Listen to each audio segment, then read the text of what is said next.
राधे राधे महाराज जी, आपके चरणों में कोटि कोटि प्रणाम। महाराज जी, मेरा प्रश्न है कि क्या सांसारिक जीवन और माया को साथ साथ भोगते हुए भी हम ईश्वर को पा सकते हैं? क्या भगवान कृपा करेंगे अगर हम पूजा भी करें और भक्ति भी और माया का भी सुख साथ साथ लें? हम्म सावधानी रखते हुए,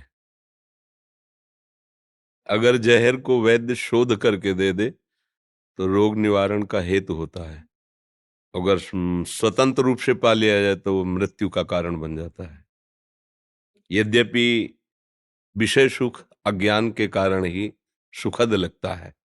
कोई भी भोग है, उसे आप तभी तक सुख के रूप में अनुभव करते हैं जब आप उसको सुख मानकर चिंतन करते हैं, मूल पे उसके पहुंचे। जैसे आपको कोई भी भोग है, खान पान किसी भी इंद्रिय का भोग है, पहले आप उसका चिंतन होता है और उस चिंतन में आप डूबते हैं सुखद भावना करके। चिंतन को कुछ ऐसा प्रभाव होता है कि हम जैसा चिंतन करते हैं वैसे ही हमें सृष्टि भासने लगती है। ये एक जादू है, एक माया का ऐसा आकर्षण है। जैसा हम चिंतन करते हैं वैसे ही हमारी सामने दृष्टि बदल जाती है। तो जहां हमारा चिंतन हुआ कि शरीर में सुख है, पदार्थ में सुख है, पद में सुख है, धन में सुख है, यही सब सांसारिक सुख हैं। अगर चिंतन न हो और फिर आप किसी सुख को भोग करके उसका सुख का अनुभव करके बताओ तो हमें डायरी पास रखो और आपका हम चिंतन खींच लें भय द्वारा या प्रियता द्वारा, तो आपको कहीं सुख नहीं मिलेगा। कई बार हमने सत्संग में एकांतिक में भी कहा है कि जैसे किसी व्यक्ति को कह दिया जाए कि तुम जितने सुख चाहते हो मैं सब तुम्हारे सामने रखता हूं, ये पूरा मकान है, इसके अंदर हर सुख तुम्हें मिलेगा जो चाहोगे, पर तुम्हें हम फिर शाम के गोली मार देंगे। डायरी पेन रखना और भोग करके हर सुख का निर्णय बताना। किसी भी सुख में उसे कोई सुख का अनुभव नहीं होगा। क्यों नहीं हुआ? क्रिया तो वो कर रहा है, क्योंकि उसका चिंतन आपने खींच लिया। अब चिंतन उसका मृत्यु में पहुंच गया कि अब उसको कोई सुख नहीं मिलेगा। ऐसे ब्रह्म ऋषियों ने, महात्माओं ने अपने चित्त को प्रेम के द्वारा भगवान में अर्पित कर दिया। तब उन्होंने, ऐसा नहीं कि सब महात्मा ब्रह्मचारी ही रहे हों या वनवासी ही रहे हों। वन में हम सब महात्माओं की वंश परंपरा से हैं। अगर मूल में देखो, गोत्रों की तरफ जब जाओ तो याज्ञवल्क्य गोत्र, भरद्वाज गोत्र, गर्ग गोत्र ऐसे पाया जाता है। मतलब हम ऋषियों की संतान हैं। उन ऋषियों ने अनुभव किया कि चिंतन के कारण ही विषयों में सुख है। नहीं तो भगवान ने लिखा दुखालयम अशाश्वतम, मृत्यु लोक में हर प्रकार से भोगने पर परिणामता दुख ही मिलता है। और अशाश्वतम परिवर्तनशील और नाशवान है।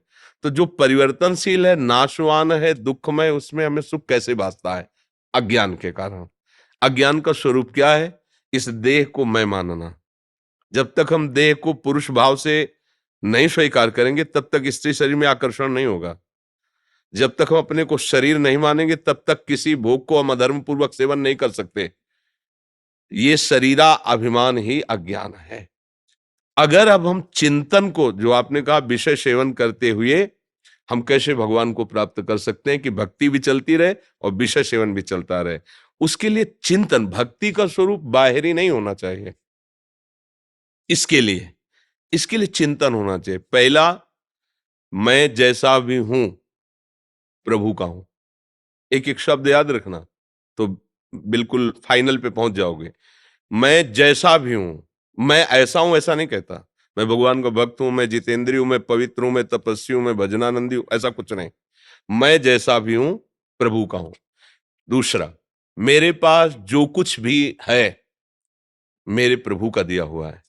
तीसरी बात, जो भी मैं भोग रहा हूं प्रभु की प्रसन्नता के लिए भोग रहा हूं। तो आप कह सकते हैं जैसे संतान उत्पत्ति क्रिया है, इसमें प्रभु की क्या प्रसन्नता है? तो शास्त्र प्रमाण है, जिन्होंने संतान प्राप्ति नहीं की उनको आदेश दिया गया है, जाओ तुम संतान उत्पन्न करो क्योंकि ये हमारी पूजा है। जैसे करदम जी प्रकट हुए, भगवान ब्रह्मा जी ने देखा इनकी तपस्या और वैराग्य में रुचि है, तो उनका नहीं, पहले संतान उत्पन्न करो क्योंकि मेरी पूजा होगी, सृष्टि पूजा।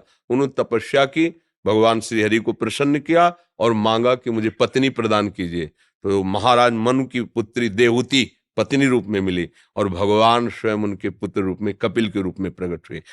अगर उस भाव को आप भगवत पूजा मान लें तो काम भाव भी आपके भगवत प्राप्ति का हेतु बन जाएगा।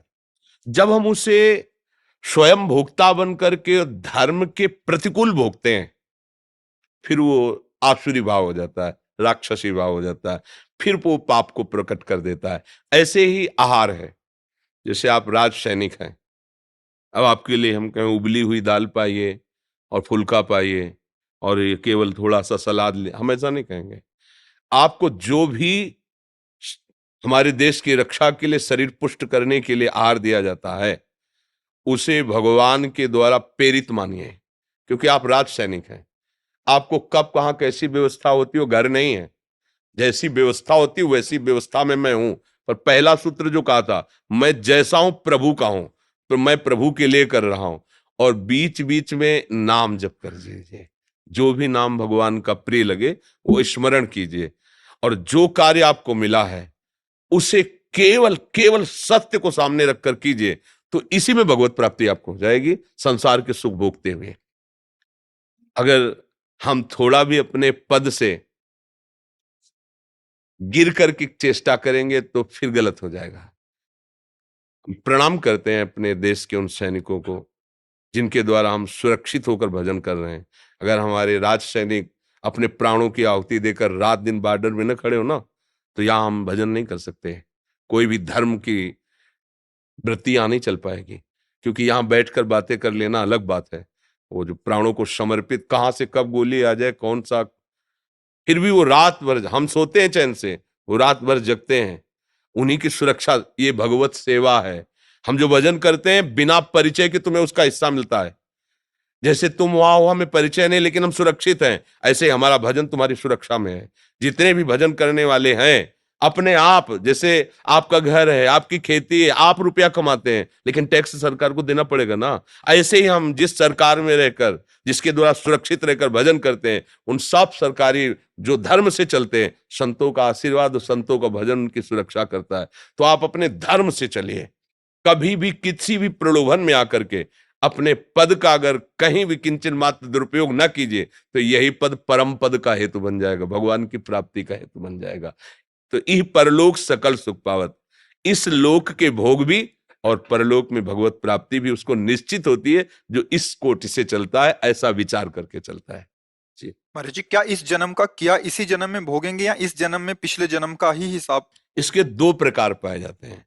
जैसे महत अपराध बन जाए तो फिर तत्काल लागू हो जाएगा आपके ऊपर, साधु अवज्ञा तुरत भवानी, कर कल्याण अखिल के हानि।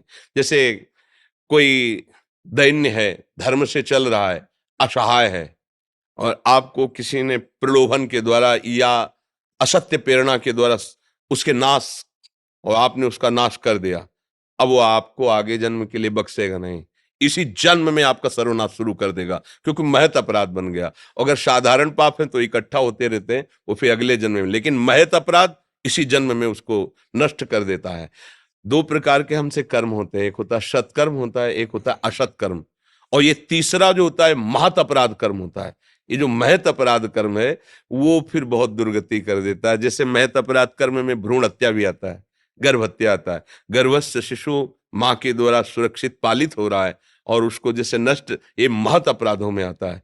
और जैसे आप जानते हैं कि ये हमें अधर्म के मार्ग में लगाया जा रहा है, यद्यपि वो अपराधी नहीं है पर मुझे मारना पड़ेगा, तो अब आप जानते हैं कि, तो उसका परिणाम फिर आपको इसी जन्म में वो कष्ट दे, क्योंकि उसकी जो पवित्रता है वो आपको बख्शेगी नहीं। अधर्मी को मार देने से आपको पुण्य मिलेगा, क्योंकि आप उस शासन विभाग में, आपने देखा हमारे राज, हमारे धर्म, हमारी प्रजा के लिए बाधक सामने आ रहा है, तो अब उसको, उसकी वही पूजा होगी। आपने गोली मारा, ये आपकी पूजा होगी, आपका पुण्य बढ़ेगा, आपकी भगवत प्राप्ति में वो बाधक नहीं बनेगी हत्या, वो सहायक बनेगी। लेकिन ये जाना, खूब अच्छी तरह जानते हैं, मैं किसी प्रलोभन से या किसी दबाववश ऐसा कर रहा हूं, फिर वो अपराध बन जाएगा। अगर इसमें सावधान रहा जाए तो हमारे जो पूर्व के पाप कर्म भी हैं वो भी नष्ट हो जाएंगे। एक सत्कर्म हजारों असत्कर्मों को पूर्व के भस्म कर सकता है। एक सत्कर्म, अगर आपने किसी ऐसे को बचा लिया जो सत्य और धर्म पे चल रहा है, तो निश्चित मानो सारे असत कर्मों। एक बार हमने सत्संग में कई बार बताया है कि एक आदमी जो था वो बड़ा हत्यारा प्रकृति का था, तो जंगल में एकांत क्षेत्र में अगर कोई निकलता तो उसको लूट लेता और मारता, काट देता। तो एक संत भगवान निकले जो भगवत प्राप्त महात्मा थे। भगवत प्राप्त महात्माओं की वाणी में और उनमें अनंत शक्ति भगवान की जागृत हो जाती है। तो संत दरस जी में पातक तरे, संतों के दर्शन से स्वाभाविक पाप नष्ट होने लगते हैं। तो जे भी देखा तो मारने की इच्छा तो देखते ही हट गई, पर लूटने की इच्छा से तो एक वलकल की लंगोटी और कमंडल था। तो उनका बेटा तुम ऐसा क्यों करते हो, और भी प्रकार जीने के हैं, आप अच्छी मेहनत करके अच्छे से कमा सकते हो, दूसरों की हिंसा करते हो। तो वचन का प्रभाव ये पड़ा कि उनका महाराज मेरा स्वभाव बन गया है, मुझे कुछ अच्छा नहीं लगता, जब किसी को कष्ट देता हूं तो बहुत अच्छा लगता है। किसी को मतलब स्वभाव बन जाता है ना कि तलछना, दुख देना, किसी को बहुत पीड़ा पहुंचा तो उसको ऐसा हर्ष जैसा लगता है। तो उन्होंने कहा ये तो तुम्हारी दुर्गति पक्की है, तुम्हें बहुत कष्ट भोगना पड़े क्योंकि सारे पाप बन रहे हैं। तो एक भय सा लगा। उन्होंने कहा महाराज क्या मैं भी निष्पाप हो सकता हूँ, क्या मुझे भी भगवत प्राप्ति हो सकती है? उनका अवश्य। एक बार हमारे भारत के पवित्र तीर्थों का भ्रमण करो तुम, गंगा, यमुना, तीर्थराज, प्रयाग, काशी आदि, और फिर आओ हम तुम्हें दीक्षा देंगे और मंत्र जप करो तो तुम्हें भगवत प्राप्ति हो जाएगी। तो उनका महाराज मैं कैसे जानूंगा कि मैं पवित्र हो गया हूं तीर्थों में? तो बड़े तपस्वी थे, तो उन्हें एक शुष्क लकड़ी दी, सूखी लकड़ी, और कहा जब ये हरी हो जाए, इनमें किनगा निकल आए तो जान लेना तुम्हारा सारा पाप नष्ट हो रहा है और तुम अब हमारी दीक्षा के अधिकारी हो। वो लकड़ी लेके चला, तो 10-20 किलोमीटर चला। बाहर एक जंगल में बट वृक्ष था बड़ा, सोचा आज रात्रि यहां व्यतीत कर लेते हैं, फिर लोगों से पूछ कर तीर्थ यात्रा कौन सा तीर्थ नजदीक है। तो उस वृक्ष के नीचे वहां ऊपर 4 जो है डकैत बैठे हुए इंतजार कर रहे थे कि और रात्रि हो, और इस नगर पीछे उस नगर में उन्होंने चोरी की थी तो उनके कुछ जन मारे गए थे। तो उन्होंने निश्चय किया था कि पूरे नगर को जला देंगे। तो एक बोला कि हम तो दक्षिण की तरफ से आग लगाएंगे, तुम अमुक की तरफ, तुम ऐसा ऐसा।